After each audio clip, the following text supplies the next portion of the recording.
repasse la parole à Pierre Blériot-Yémec, cette fois-ci pour la dénonciation de ce mercredi matin. Alors, parfait, ici, la dénonciation de ce mercredi matin est assez délicate. Mais c'est un phénomène qui accourt de plus en plus dans nos villages, notamment dans nos chefferies. Les gens qui vont en ville, vont travailler et qui rentrent avec un butin, entre guillemets, croient qu'ils peuvent arracher les chefferies dans les villages. Que ce soit les chefferies de 3e degré, les chefferies de canton, dans une moindre mesure les chefferies supérieures de 1er degré. Un cas particulier nous intéresse, c'est en Sanaga maritime. Alors, la famille régnante de la chefferie qu'on appelle Yabi Ndouk de Sol, la famille régnante, se plaint et elle a saisi les autorités supérieures de ce que un notable a été désigné à la charge de chef de canton. Ceci en violation de 2 principes. Il faut qu'on comprenne.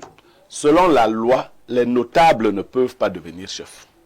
Ça, c'est un principe. Et deuxième principe, qui est en fait le premier, on aspire à la chefferie lorsqu'on est de la famille régnante. Donc, ces 2 principes sont violés dans le cas de cette chefferie-là, au même moment. C'est-à-dire, un ancien notable, le notable, c'est qui, pour qu'on se comprenne? Parfait ici est le chef de canton. Il se choisit en fonction des sensibilités dans le canton des personnalités qu'il désigne notables. Ces personnalités travaillent avec Parfait ici, l'aident à gérer la chefferie. Mais le premier principe, c'est que dans cette équipe de notables, on ne peut plus avoir un chef. C'est-à-dire que vous qui avez été fait notable, vous ne pouvez plus aspirer, même si vous étiez de la famille régnante. Deuxième principe, c'est que pour aspirer, la chefferie traditionnelle chez nous est de lignée régnante. C'est-à-dire que c'est le père de Parfait qui était chef ou son grand-père. Ça reste dans la maison. Il y a des cousins directs qui peuvent, en cas de défaillance de la maison principale. Mais on ne peut pas sortir de la maison principale, de la lignée, pour aller prendre quelqu'un loin et venir faire de lui un chef tant que dans cette famille il y a des gens. Alors, on interpelle là l'autorité administrative en même temps, qui quelquefois passe outre du fait de certaines pressions. Vous savez, les gens de la ville, qu'ils soient DG, des administrations qui ont beaucoup d'argent au Cameroun, parce qu'il y a des administrations qui ont beaucoup d'argent, quand ils rentrent dans leur village, veulent avoir soit des titres de notabilité, soit des titres de chefferie. Mais il faut qu'on fasse attention, parce que la situation de cette famille risque de créer du trouble. C'est pour cela que la famille est venue nous saisir avec une dizaine de documents. Elle a saisi le MINAT, elle a saisi le préfet lui-même de la Sanaga maritime. Je rappelle, c'est la famille, c'est la chefferie Yabi Ndokbesol. C'est dans la Sanaga maritime. Dans la Sanaga maritime. D'accord, ça tombe bien parce que nous avons des personnes d'un certain âge sur ce plateau ce jour. Je vais commencer par Monsieur Lemel Louis-Marie. Nous parlons là de la chefferie traditionnelle avec un cas où quelqu'un veut s'en accaparer alors qu'il n'est pas éligible. Quel est votre regard? Tout à fait parfait, comme l'a si bien dit le consultant. Il n'est pas éligible. Mais ce que nous constatons, c'est que l'administration a mis un peu de tout dans les chefferies. Ça va dans tous les sens. Ça va dans tous les sens. Aujourd'hui, on va vous dire que il faut passer par voie d'élection. Ce qui fait que certaines personnes de la famille régnante sont généralement mis de côté et d'autres viennent qui rentrent dans la compétition. Et quand celui qui vient... vous connaissez l'élection au Cameroun. Et voilà. Et quand celui qui vient maintenant, il gagne l'élection, ça crée maintenant des problèmes. C'est que celui bat la campagne très fort. Celui bat la campagne très fort. Et surtout qu'il a pété le pognon. Voilà. Il est fort possible qu'il gagne. En réalité, la chefferie, c'est la tradition. Et traditionnellement, comme l'a si bien expliqué le consultant, voilà comment la chefferie doit évoluer. C'est comme ça que la chefferie doit évoluer. Notamment chez nous, moi-même je fais partie de la Sanaga maritime. Je suis de la Sanaga maritime. Les chefferies chez nous, vraiment, on suit à la règle la lignée. on suit à la lèvre la lignée. Mais beaucoup se contentent aujourd'hui parce que tu vas rester comme ça, on va te dire que un arrêté est sorti du ministère de l'administration territoriale là-bas, te désignant chef. Parce que après une élection, c'est toi qui es passé. Voilà le véritable problème. C'est l'administration qui met le désordre, qui sème le désordre dans les chefferies traditionnelles. Très bien. On passe également la parole à Mala Etoga Jean pour parler toujours de cette affaire de chefferie traditionnelle. Je pense que le moment venu, Blériot, on marquera même un arrêt important pour évoquer cette situation. Dans les villages, on a vu des machettes sortir, des haches. Dans les villages, certains sous-préfets, certains préfets ont sémé un désordre pas possible. C'est-à-dire que tout le monde sait clairement que la place de chef revient à X, mais peut-être que Y, lui, là, des accointances, je sais pas, avec le sous-préfet ou bien avec le préfet, et on l'impose comme chef de village, même si les populations crient, même si les populations pleurent, on dit c'est ce que le sous-préfet a dit, ou alors c'est ce que l'autorité administrative a décidé. Est-ce qu'il n'y a pas de conséquences lorsque nous évoluons de cette manière-là au niveau de nos chefferies traditionnelles? La conséquence immédiate, c'est le trouble à l'ordre public, Ouais. premièrement. La deuxième chose que je peux dire, c'est que c'est l'administration et l'argent qui ont gâté les chefferies traditionnelles. Le tandem administration et argent. Argent. Parce que quand quelqu'un est en ville, il travaille l'argent, il calcule seulement pour aller prendre la chefferie. Or, quand il travaille son argent, il va acheter l'administration pour l'aider à conquérir cette chefferie. Et c'est ça qui crée les problèmes à l'ordre public. Pour que les machettes et même les bagarres. Oui. Or, comme M. le maire disait, la chefferie, c'est la tradition. C'est la tradition, il faut respecter la tradition. Pourquoi on a allé mettre les élections dans la chefferie, dans la tradition? On pouvait dire que si quelqu'un, d'une manière, quand quelqu'un hérite de la chefferie, c'est parce qu'il est de la lignée. C'est ce que le texte dit. Et que le parent qui était chef laisse un testament selon lequel voilà celui qui va être désormais chef. Dans certains contrées, c'est même le fils aîné qui devient chef. Et on a renversé pour mettre les élections. Qu'est-ce que les élections viennent chercher dans la tradition? Parce que celui qu'on met chef, est-ce qu'il connaît la tradition? Parce qu'il y a certains qui sont en ville qui ne connaissent même rien de la tradition. Ils ne connaissent rien du village. Ils connaissent même rien du Parfois, village. on ne sait même pas parler Ils la connaissent langue même pas locale. Hein. les limites Des terrains. des terrains, les familles. Ils ne connaissent même pas les grands sorciers du Les- village. Voilà. Parce qu'un chef doit connaître les grands sorciers Même du pas village. le village. Parce Il faut connaître le village. Voilà. les limites même du village. C'est ce qu'il dit, il faut connaître le Il faut connaître village. les familles. Il faut connaître comment ces familles fonctionnent. Est-ce que ces familles peuvent tisser des mariages? Donc, ceux qui partent chercher les chefferies, c'est juste pour créer les troubles. Et comme c'est l'administration qui les place, parce que moi, je n'ai jamais compris pourquoi il faut un arrêté pour désigner un chef ou même pour valider. Si on vous a choisi chef parce que votre père vous a laissé chef, il faut qu'on respecte seulement que vous êtes chef. Il y a un conseil de famille qui peut, par exemple, je veux dire, légiférer pour faire un procès verbal qu'on envoie à l'administration pour information.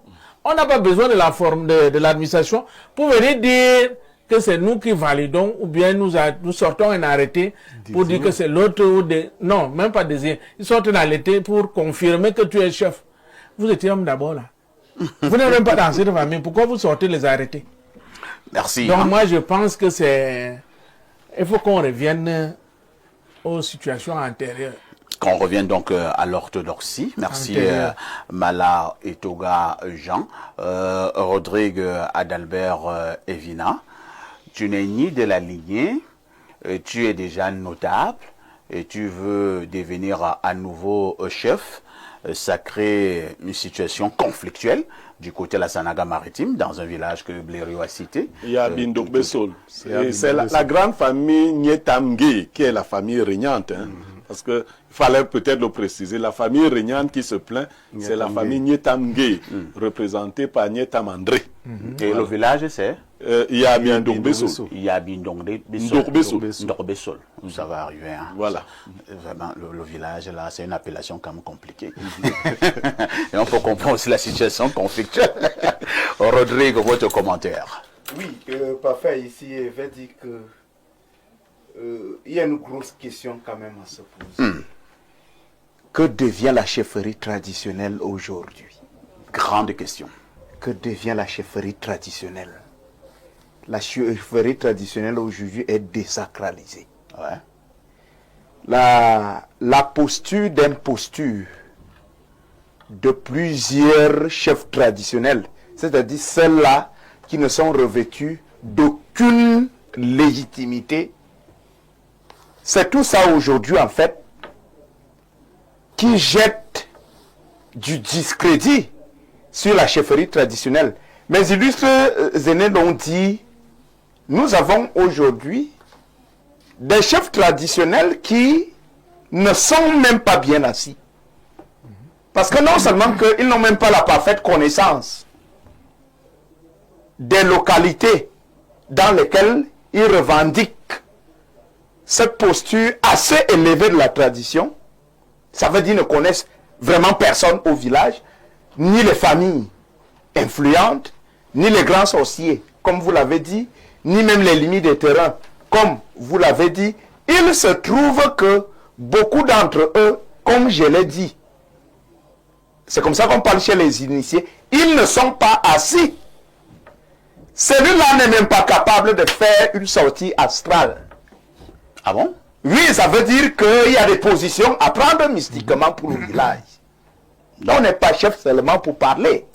Un chef doit absolument être un Le sorcier. chef doit avoir cette assise, doit être capable même mystiquement de mener certaines guerres.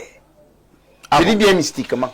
Donc, chef, et puis même, moi je m'interroge sur la compatibilité parce que quand on voit certaines personnes ou personnalités, vous avez dit qu'ils travaillent là, c'est souvent des personnes très élevées en dignité au plan social, je voudrais dire au plan administratif. C'est-à-dire quelqu'un est directeur, quelqu'un est ministre, et Il a beaucoup d'argent. Voilà. Et puis non seulement ça, il a même d'autres engagements dans certains cercles. Est-ce qu'il y a... En réalité, Voilà, est-ce que c'est quand vous... incompatible. Non, quand vous êtes franc-maçon ou rosicrucien, je Est-ce ne que sais c'est pas si peut-être c'est un vrai chef compatible traditionnel? à la tradition. Ce n'est pas compatible. Est-ce que ce qu'on vous apprend dans les temples là, je ne sais pas trop comment ça se passe de ce côté-là, où est le rapport On connaît des gens là. et la compatibilité entre cette affaire, vous êtes dans ces loges et vous revenez nous nuire au village pour ne même pas vraiment faire le travail qu'il y a à faire pour la La rose. Rose-Croix et la franc-maçonnerie peuvent saisir le CNC. Non, j'ai posé la question de savoir est-ce qu'il y a compatibilité. Voilà, donc. Nous sommes des villages. Nous, on connaît ce que c'est que la tradition. Mais je voudrais savoir s'il y a compatibilité entre les deux. C'est une grosse interrogation. Parce que quelqu'un qui est à la tête d'une chefferie, il y a des aides sociologiques dans lesquelles la chefferie est vraiment sacrée. Ça veut dire que vous vivez même aux États-Unis, mais si la tradition vous appelle, votre père n'est plus là, vous partez des États-Unis pour venir être chef. Hein? On a eu des cas comme ça. Hein? Bien sûr, il dit que vous quittez la diaspora, ça ne badine pas. Et si vous refusez de venir, vous allez vous-même voir les représailles. Ouais. Et ces représailles, ce n'est pas qu'on va vous adresser une convocation qui vient de la gendarmerie ou du commissariat. C'est que vous allez ressentir les représailles. Étant là où vous êtes C'est là-bas. menaçant. Hein? Non, franchement, là où la tradition parle avec rigueur. Ouais. Et moi, je voudrais chuter en disant que parfait à ici, normalement, ça ne doit même pas faire objet de dénonciation ici. La tradition elle-même doit résoudre ce genre de problème sur la base de tout ce que est dit là. Effectivement, c'est quoi vous dites là? Non, franchement, vous êtes... J'ai vu des cas où dans certains villages, un monsieur aussi est venu comme ça parce qu'il a beaucoup d'argent, parce qu'il est directeur, parce qu'il est, je ne sais pas moi quoi, professeur d'université. Il est venu arracher la chefferie au village. Et tout le monde savait très bien que vraiment, cette affaire-là, c'est pas pour lui. Mais il a arraché avec la complicité de certains sous-préfets ou bien de certains préfets. Voilà. Mais à la fin, et c'est là que je suis d'accord avec toi, Rodrigue, la tradition a réglé ce genre de problème. Mais bien sûr. D'autres, tu vas d'abord voir, soit tu deviens infirme, un bon matin, sans trop de raison, soit tu perds la vue, soit tu as une maladie incurable, soit tu fais un accident mortel, soit tes enfants commencent à devenir zinzin, soit ta machine de travail tombe en panne. Voilà, soit au niveau du Pays-Bas, ça ne fonctionne plus, c'est que souvent, tu n'as plus l'élection, et ainsi de suite, parce que tu es venu arracher la chefferie. Donc, on nous joue souvent avec cette affaire-là. On ne joue, franchement, là où la tradition est ferme et rigoureuse, là où elle parle à travers la nature, quand je dis la tradition parle, parfait, ici, il y a des localités, ici, dans l'Oignon Infoumou, soyez le meilleur chasseur du monde. Si vous n'avez pas consulté le village, Vous ne pouvez pas. vous commencez la chasse dans une... J'ai dit, même le lézard, vous n'allez pas rencontrer. Vous comprenez? Il y a des villages où la pêche, vous ne pouvez pas faire la pêche sans consulter les géants du village. Les initiés. Et c'est ça que j'appelle le langage, le discours de la tradition. Et là où la tradition sévit, un imposteur ne peut pas venir faire ces choses-là. C'est compris. Il y a M. Lebel Louis-Marie qui veut reprendre la parole en moins d'une minute. Hein. Je voulais tout simplement raconter une anecdote, quelque chose que j'ai vécu personnellement quand je travaillais en Gaoundéré. Nous avions un magistrat dans notre club de 2 euros. Son papa meurt, quelqu'un de l'Ouest. Son papa meurt. On le désigne comme le successeur. Le gars refuse, il fuit. Mais après l'enterrement de son papa, comme les Bamileke font, on est allé l'attraper. On l'a mené dans leurs choses là. Mais quand il est sorti de là, il a encore taillé, il a encore fui. Il est revenu en Gaoundéré, il a refusé la chefferie. Mais il n'a pas fait 2 jours. Hein. La tradition a réglé sa situation. Qu'est-ce qui s'est passé? Il est mort. Oh là là. On l'a enterré. Il n'a pas fait 2 jours. C'est triste. Il est mort devant nous en Gaoundéré comme ça. Nous sommes encore allés en cortège pour aller l'enterrer. Très bien. Alors, on passe la parole à Pierre Blériot pour son commentaire. Parfait. Ici, je veux attirer l'attention des autorités administratives. Un pouvoir exorbitant a été mis entre vos mains. Faites attention. Vous voyez pourquoi certains à la retraite deviennent bizarres. Quand vous allez dans les villages des gens, n'y s'aimez pas la pagaille. Ce n'est pas les petites enveloppes et autres. Ceux qui ont travaillé avec droiture passent de belles retraites. Vous savez, moi je suis fils d'un policier retraité, vous savez. Moi, si mon père a eu 100 collègues, il n'y a pas 10 qui vivent. C'est la même chose avec le mien. Il n'y a pas 10 qui vivent. Presque tous sont morts. Je ne veux pas dire que lui, il était un ange, mais il n'y a pas 10 qui vivent. Parce que les pratiques, il y en a qui s'enrichissaient. On lui demandait que tes collègues ont 3 salaires, toi tu ne... Il disait que chacun a sa voie à suivre. Chacun a sa propre voie. Et vous verrez parmi nos administrateurs, il y en a qui passent des retraites agréables. Tout à fait. Qui sont calmes, qui n'ont pas les maladies handicapantes. C'est vous qui allez dans les villages des gens. S'aimer la zizanie.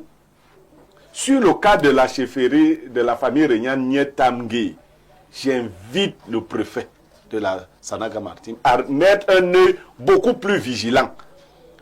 Parce que ce n'est pas bien. On ne peut pas faire... Ça ne passe pas. On ne peut pas écarter une famille légitime comme ça. Ça ne passe pas. Il faut donc regarder cette affaire. Bon, je ne sais pas, les gens croient qu'ils ont des pouvoirs de corruption. Vous ne pouvez pas corrompre tout le monde.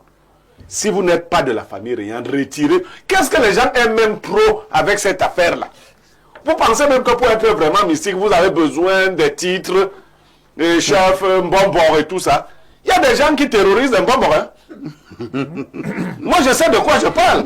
Ah bon? Oui. Tu lances un avis à qui? Je dis qu'il y a des gens qui terrorisent. Il n'a pas besoin Un bonbon a dit qu'il va te faire. Hein? Oh, j'ai dit, c'est là les oreilles pour entendre. Il y a des gens qui terrorisent.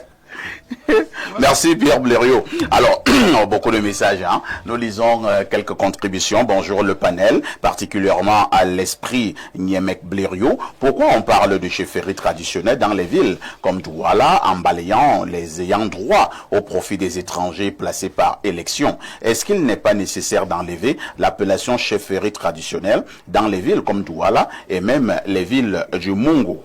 Non, il est nécessaire d'enlever les étrangers sur les chefferies des gens, c'est tout. Autre message ce matin, alors que dit ce téléspectateur, hein, nous lisons rapidement. Bonjour, parfait Haïti. Je voudrais parler ici de notre chefferie, Angui Bassal, particulièrement, village Lamal. Notre chefferie est élective. Et il n'y avait pas avant, pour le souci de la gestion administrative, on a mis sur pied cette procédure, c'est-à-dire les élections, pour éviter que certains s'en accaparent de cette affaire. C'est Singa qui envoie ce message. Autre message ce jour, alors que dit ce téléspectateur, Monsieur Haïti, bonjour. Bonjour à vous et au panel. Voici l'expression qui sied les chefs de tradition forcés par l'administration du colon ne connaissent pas le ventre du village. C'est Céphas de Garoua qui envoie le message. Ah oui, c'est profond. Autre message ce matin. Alors, nous prenons celui-ci. Bonjour, monsieur Parfait Haïti, ainsi qu'à vos panélistes. Concernant la chefferie traditionnelle, que faire si l'office unique du précédent chef a vécu en ville et ne connaît pas toutes les traditions? Ou alors, tout ce que vous avez cité, c'est Didier de Mimboman. C'est d'abord dans la famille régnante, c'est ce qu'on vous dit. Il a les notables. Voilà. Et les notables peuvent l'encadrer. Peut être initié. Voilà. Bonjour, parfait. J'ai une préoccupation. Pourquoi Espace Miné et Libre Expression ne sont pas écoutés sur la fréquence 102.8 comme... mon frère, je n'en sais rien. De quelle fréquence on parle là? Je ne sais même pas de quelle fréquence vous parlez. Si vous êtes au canal 6 et au canal 317 sur Canal Plus International, vous avez Espace Miné et vous avez également Libre Expression en live. Maintenant, vos fréquences là, je n'en sais rien. Bonjour parfait, ici un grand bravo pour la modération, tu es vraiment le meilleur. Je voulais aussi féliciter Pierre Blériot, il est vraiment fort dans la réflexion. Tu dois être un bon conseiller, même à la présidence de la République. Tu es fort et vrai Blériot, je suis vraiment fan. Bonne vie à toi et parfait ici, vous êtes la fierté du Cameroun. C'était Océane. Oh, merci Océane. Et vous avez un joli prénom, hein? Océane. C'est un prénom que j'ai toujours aimé, Océane. Un autre message, bonjour, parfait, ici, très bonne dénonciation. À mon avis, je pense que la tradition n'existe plus. Vraiment, les chefs ont perdu de leur notoriété. Les chefs sont devenus des corrompus spirituellement et financièrement. D'ailleurs, dans une société hiérarchisée, ce sont les notables qui élisent le chef. C'est Georges qui envoie cette contribution. Autre message ce matin, allons au 242, hein. C'est le Congo. Que dit le téléspectateur du Congo? Bonjour aux modérateurs des modérateurs et au Castou international. Les chefs traditionnels sont eux-mêmes la source de leurs problèmes. À partir du moment où ils ont accepté de percevoir l'argent du gouvernement, ils sont devenus faibles et manipulables. Et comme celui qui paye commande, raison pour laquelle les autorités administratives peuvent faire et défaire les chefs, qu'ils arrêtent de prendre l'argent. Ce sera un début de solution. C'est Jacques Noir qui envoie ce message à partir du Congo. Autre préoccupation ce matin, allons au plus 33. Il s'agit de la France. Que dit le téléspectateur français? Bonjour monsieur parfait ici. Un grand bonjour à la puissance Blériot. Lorsque nos villages qui sont censés être des garants de nos traditions auraient les maires... Quoi? Non. Non, on ne peut pas lire ça. Je vais chercher un synonyme, hein, dont je reprends alors. Lorsque nos villages qui sont censés être les garants de nos traditions auraient des organisations pas très importantes qu'on appelle églises, et j'ai dit là que je me cherchais une expression synonyme, parce que l'autre était très forte. On aura toujours les problèmes et la disparition de nos cultures. Vous allez jamais voir un corps de garde en France ou aux États-Unis. Merci aux téléspectateurs de la France qui a envoyé ce message. Alors, nous prenons un autre message très rapidement. Je prends celui-ci, hein. C'est un fidèle téléspectateur. Il commence toujours par me dire bonjour en anglais. Il dit good morning, parfait ici. Greeting to your panelist. En relation avec la dénonciation de Blériot Niemek sur les chefferies, j'ai perdu 2 amis mbamouans qui ont vécu en France et en Russie et sont rentrés devenir chefs dans leur village alors qu'ils ne sont pas de la lignée royale. Les 2 sont morts, soit peu avant ou juste après leur installation dans des conditions jamais expliquées, mangés dans la sauce des sorciers. C'est Léon à Malabrousse. Il dit qu'ils ont été mangés dans la sauce des sorciers. Est-ce que ça allait bien de manger les gens dans la sauce? Bien le bonjour, Info TV de Grâce Blériot parle bien, mais le sujet où il ne s'y connaît pas, il faut que quoi? De quel sujet? C'est pas de quoi vous parlez, hein. Soyez un peu plus explicite. Alors, on va répéter 2 ou 3 dernières préoccupations. Allons au 250. Le 250, il s'agit de quel pays là? Il s'agit du Rwanda. Du Rwanda. Alors, qu'est-ce qu'il dit? Il dit, I just wish to advise you guys to stop being childish. Autre message ce matin. Prenons celui-ci. Hein. Bonjour, monsieur Parfait Aïssi.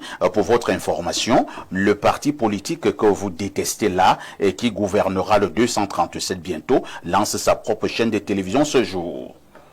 Je ne sais pas quel parti politique on déteste. Je pense que vous voulez parler du RDPC. Oui, forcément, puisque c'est ça. Vous voulez parler du RDPC? Si le RDPC lance sa propre chaîne de télévision, c'est une bonne chose. Voilà. Alors, un autre message. Hein. J'envoie donc ce dernier message à ce haineux qui vient d'envoyer un message là. Parce que c'est un haineux. Vous les identifiez déjà, les haineux? Oui, bien sûr. Par la qualité de leur message. Bonjour les démineurs. Merci Blériot pour la dénonciation du matin. Ce cas est récurrent dans nos villages, dans mon village, Ndorglien, dans le canton Yabi Ndorbessol, dans le département Nyon-Ekele, arrondissement de Mosondo, où l'élite protagoniste, professeur d'université de son état, sème la zizanie pour monter au trône et créer la division au niveau des familles. La tradition doit prendre sa place. Merci pour la dénonciation. C'est Antoine Juppy depuis EDEA qui envoie ce message. Vous êtes en direct sur Info TV, 10h, 11h52, espace miné. Une touche pour s'impose.